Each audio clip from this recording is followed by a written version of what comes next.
El criminalista nocturno.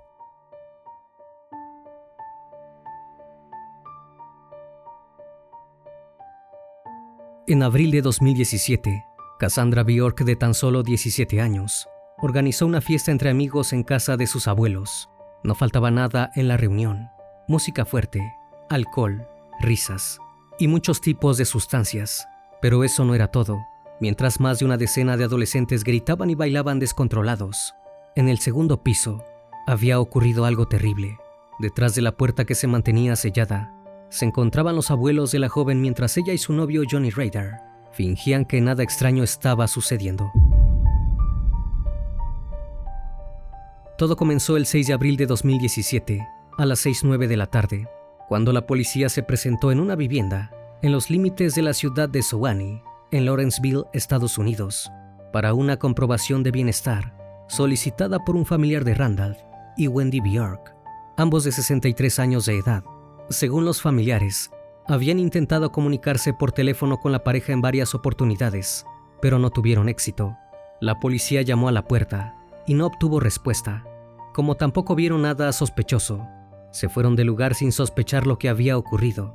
Un día después, el 7 de abril a las 4:43 de la tarde, las autoridades nuevamente se presentaron en el domicilio de los ancianos para una segunda visita que había sido solicitada al 911 por los parientes.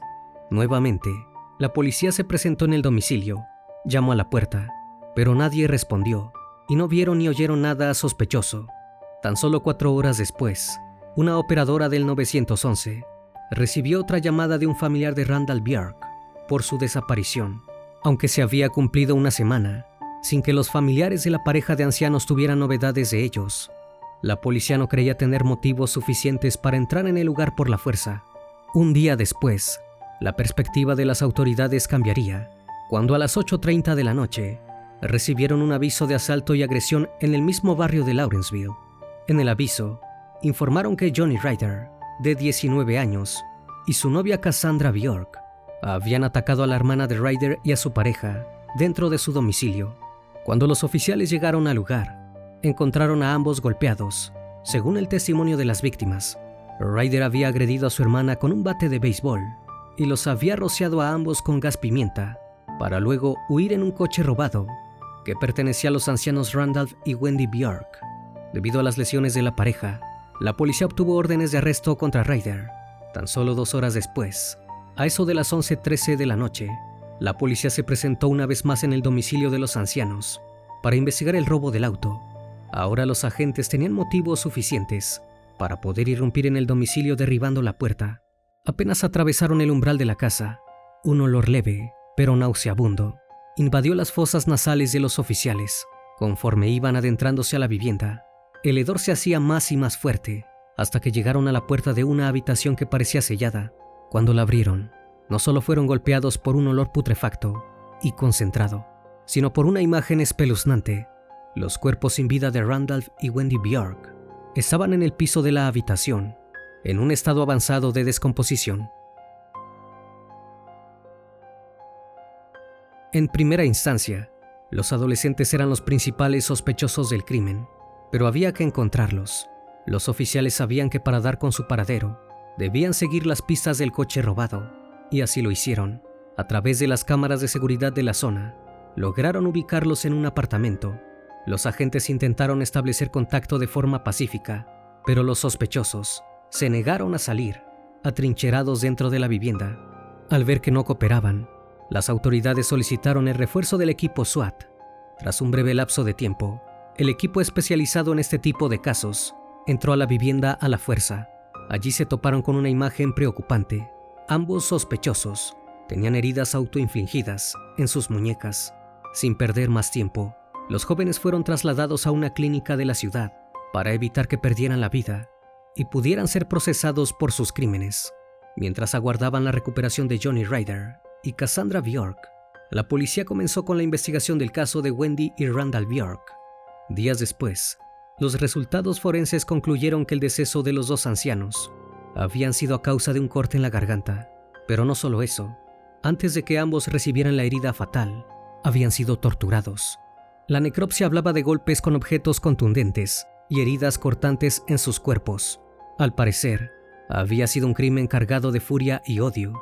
Además de lo brutal de su fallecimiento, algo más desconcertó a los médicos, y era que el día del deceso databa más de una semana atrás, lo que significó que los adolescentes habían estado conviviendo con los cuerpos de los abuelos bajo el mismo techo, como si nada hubiese pasado.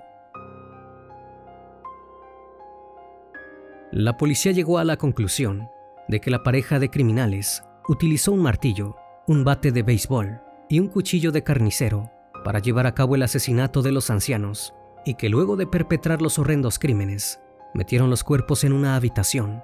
En su detención, Johnny declaró cómo fueron los hechos. En cambio, la nieta de las víctimas prefirió mantenerse en silencio.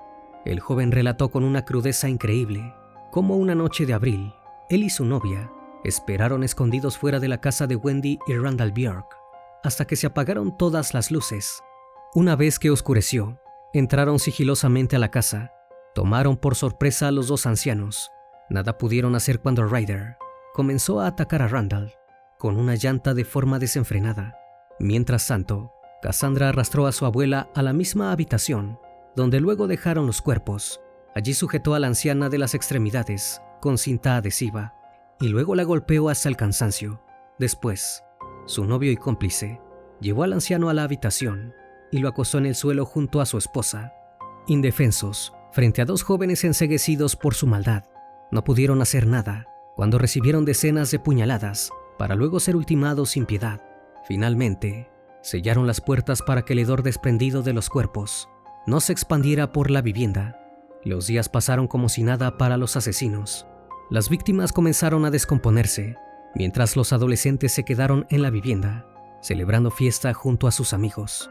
Luego de su terrible actuar, Cassandra se tomó el trabajo de enviar mensajes de texto a miembros de su familia para que no se preocuparan por el matrimonio. La joven se hacía pasar por su abuela, diciendo que todo estaba bien, pero sus familiares no se tragaron el cuento y supieron pronto que algo malo había sucedido. Podían presentirlo, especialmente cuando trataron de comunicarse vía telefónica y ninguno de los dos ancianos atendió las llamadas. No cabía la menor duda de la frialdad de ambos jóvenes, y lo peor y más inquietante de todo resultó ser que los abuelos solo eran sus primeras víctimas de una lista de crímenes que tenían planeado cometer contra más miembros de sus respectivas familias. De forma macabra, habían planeado seguir con la ola de asesinatos. Primero acordaron acabar con la familia de Johnny y luego con la madre de Cassandra, pero el joven terminó abandonando el plan, quizás al caer en la cuenta de que las cosas no iban a salir como esperaban. Estuvieron cerca de hacerle lo mismo a la hermana del joven y a su pareja, pero la hermana del criminal consiguió escapar de los ataques y logró alertar a las autoridades a tiempo. De no haber sido por eso, el número de víctimas hubiera sido aún mayor. Las autoridades estaban seguras de que estaban frente a dos potenciales asesinos en serie, que no habían llegado a hacerlo solo porque no pudieron perpetrar más crímenes.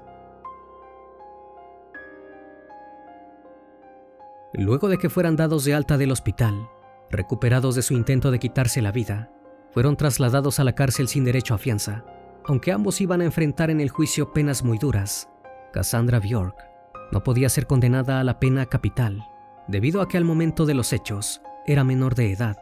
En cambio, Johnny Ryder no parecía contar con la misma suerte, porque al momento del crimen tenía 19 años y la Fiscalía del Distrito podría solicitar la pena capital para él. Luego del escándalo que sacudió a toda una ciudad, la madre de la adolescente acusada de participar en el asesinato de sus abuelos habló por primera vez ante los medios en una conferencia de prensa, junto con su abogado. La mujer de nombre Amanda Sterling reconoció que su hija había estado teniendo problemas de conducta durante los últimos años. Sin embargo, dijo que nada podría haberla preparado para esto. Según la mujer, Cassandra era una joven rebelde que hacía rabietas cuando le quitaban sus dispositivos tecnológicos, como a cualquier adolescente corriente, pero nunca se imaginó que llegaría a cometer algo como un doble asesinato. Luego, entre lágrimas y una mirada de vergüenza, la madre confesó que su hija estaba tan fuera de control en el último año y medio que terminó por agotarse y renunció a la custodia de su hija, por lo que se la entregó a sus abuelos. La madre de la adolescente tenía esperanzas de que sus padres por fin lograran apaciguarla, sin saber que los estaba entregando a su futura asesina. Cassandra había estado viviendo en casa de sus abuelos antes del espantoso asesinato. Al mismo tiempo, había comenzado a salir con Johnny Ryder, de 19 años. Esta relación no mejoró su conducta, solo la potenció a niveles inimaginables. Los problemas de carácter no cesaron, y desde que la joven se había mudado a la casa de sus abuelos, la policía había recibido muchas llamadas al 911 entre octubre de 2015 y marzo de 2017. En total, hubo 31 denuncias a la policía por diversos motivos. 18 veces fueron por fugas del hogar por parte de la adolescente. Otras fueron motivadas por disputas domésticas entre los abuelos y su nieta, e incluso por la sospecha de drogas ilegales que tenía la joven en su poder. La adolescente incluso fue acusada a los 16 años de presuntamente agredir a su abuela, pero a pesar de todas estas advertencias, que decían a gritos que todo explotaría de la peor manera, la madre no le dio la importancia que se debía y dijo que nunca imaginó que las cosas terminarían así. Para ella, todo lo que pasó fue inesperado. Luego de un año, en febrero de 2018, finalmente comenzó el juicio contra Cassandra Bjork y Johnny Ryder. La justicia estadounidense los acusó formalmente por el asesinato de los abuelos de la muchacha. También estaban acusados de tratar de ultimar a la hermana de Ryder y a su novio. Durante el juicio, ambos adolescentes se declararon culpables de los hechos. Si bien Ryder podría haber enfrentado la pena capital, debido a que se declararon culpables, se salvó de la pena máxima. Finalmente, y frente a los familiares de ambos jóvenes, Cassandra y Johnny fueron acusados de homicidio, agresión agravada, robo a mano armada y hurto. La jueza los condenó a 2 cadenas perpetuas, con posibilidad de libertad condicional, luego de cumplir 60 años de prisión, más unos 21 años que deberán cumplir simultáneamente con las cadenas perpetuas. Si bien los criminales recibieron sus condenas en un tiempo récord, nunca se supo por qué cometieron semejante crimen. Las autoridades creen que Bjork y Ryder decidieron asesinar a los abuelos porque básicamente ya estaban hartos de ellos. Este ha sido un caso que llena de impotencia y resulta imposible de comprender. En situaciones como esta, la única explicación parece ser la maldad del ser humano, porque no hay motivos para terminar con la vida de 2 ancianos que solo quisieron ayudar a su nieta y a cambio recibieron la peor de las traiciones.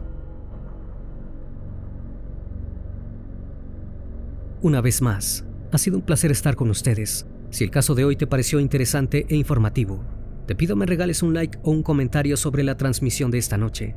Recuerden que pueden seguirme en redes sociales. Actualmente me encuentro en Facebook, Twitter, Instagram, TikTok y también en Spotify. Esto es El Criminalista Nocturno. Hasta la próxima emisión. Buenas noches.